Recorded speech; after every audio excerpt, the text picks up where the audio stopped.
Owengamele ezokuthutha esifundazweni saseGauteng uKedibone Tlabela uthi inhloso yokuvulwa kwalesikhungo esibhekelele izimboni ezizimele ezikhiqiza ama-number plate ukuthi bakwazi ukulawula izindawo ezizimele ezenza lo msebenzi njengoba kuzomele zibhaliswe kulesikhungo sabo.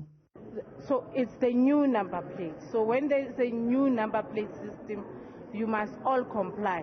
And that's why we are starting where it matters most. Who's going to produce this number plate? Remember, we're doing it to combat crime. We're doing it to make sure that all of us are safe as Gauteng people. Tlabela uphinde waveza ukuthi njengoba sebenesikhungo nje esizoqokelela ukuthi ukwenziwa kwama-number plate kusemthethweni sebezokwazi ukwethula uhlelo lwama-number plate amasha esifundazweni ngoMfumfu.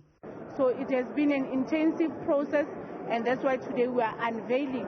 We're actually unveiling the background work that we've been doing, and that's why you see us now calling on people to come and register themselves. And this is to ensure that we are compliant with the law. Uphinde wagcizelela ukuthi amaphepha agcwaliswayo uma uzovuselela imininingwane yemoto kanye nezincwadi zokushayela awadayisi njengoba esikhungweni sise-Randburg kwavela imibiko yabawadayisayo.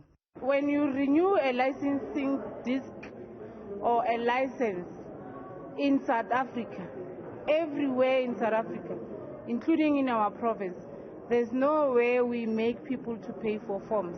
A form to fill is for free. What you pay for is for the disc itself.